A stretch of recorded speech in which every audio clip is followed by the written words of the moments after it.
I've never met a single person who did not enjoy bench press. Unless it caused some issues for your shoulders or wrists. There's something just therapeutic and very empowering about pushing some weight off your chest. Like that expression, man, I'm so glad to have that off my chest. Bench press is the physical interpretation of that feeling. You're literally pushing a weight off of your chest. Now, this video is for beginners or for people that are just looking to get a little bit better at bench press. This isn't for powerlifters or anybody that's trying to get like 300 and plus pounds on bench press. But if you're looking to get this exercise into your program, to build some muscle, build some overall strength, but also do it pain-free, then keep on watching. So first off, I'm going to show this example with the weights off just because you're going to get a better look at it. Now generally, you'll put some weights on here to bench press, all right?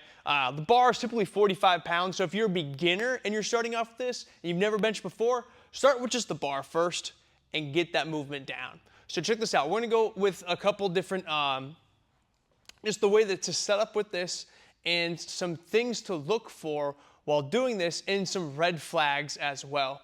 Now, first off, we want to lie down on the back. All right, now how we want to get our sit up. All right, we don't want to be way back here like this. All right, so I'm far on the bench. My head's not even on there, okay? So I have my bench set up to encourage me to get my eyes directly underneath the bar. So I have my eyes directly under the bar.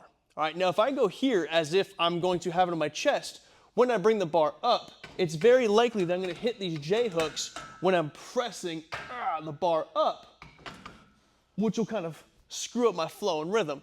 So when you set up, make sure that you have your eyes underneath the bar, all right?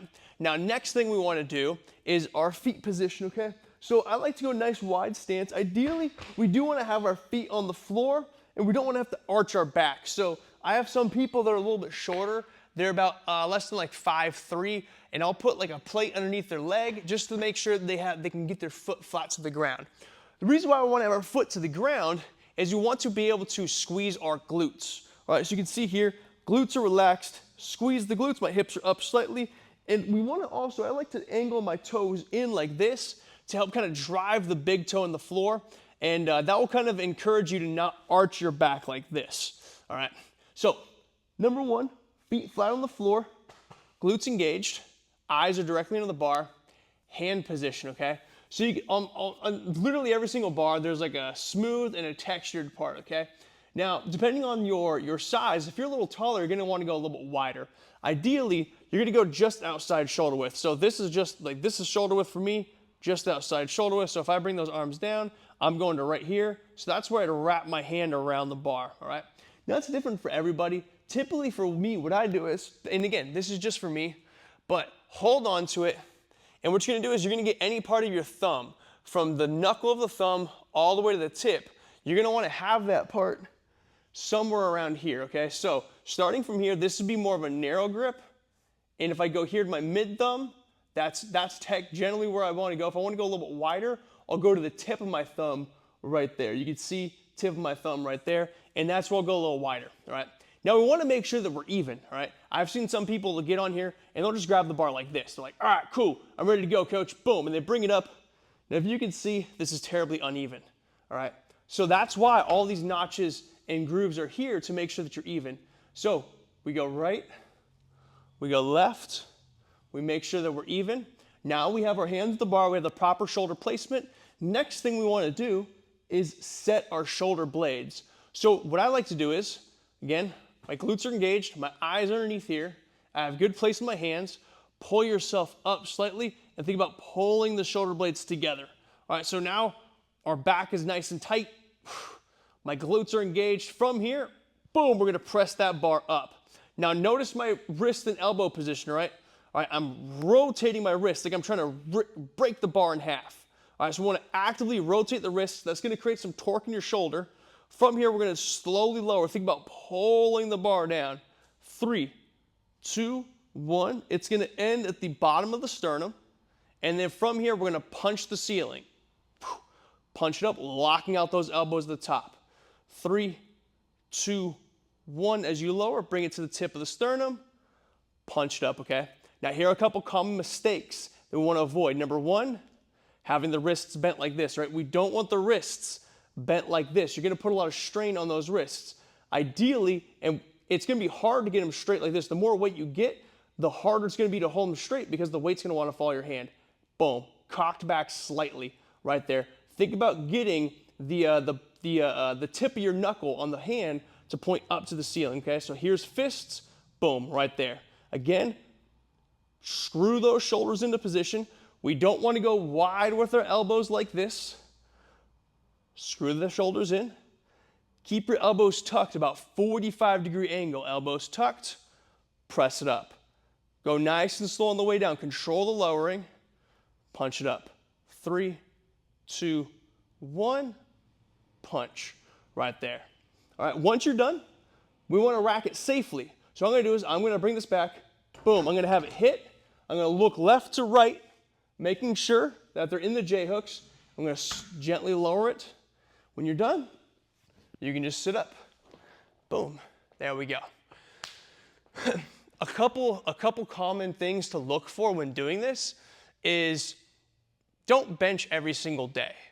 Bench press can be pretty rough on the shoulders, specifically the shoulders and also the elbow and the wrists. Reason why is because unlike dumbbells, it's more of a closed chain movement. So you can't really move your arms as much. You're locked into that position.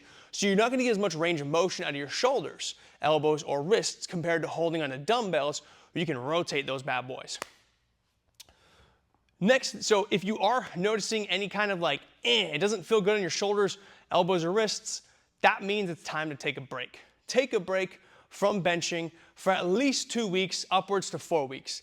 Ideally, you'll take a break every 6 to 8 weeks from bench pressing, and you'll do some sort of other pressing movement, whether it be dumbbell chest presses, push-ups, or you'll even create this into an incline and do an incline bench press, which is a lot easier on the shoulders.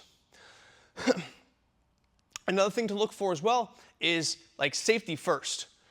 It's very possible to get stuffed with the weight where it's just laying on your chest, and if you can't press it up, good fucking luck.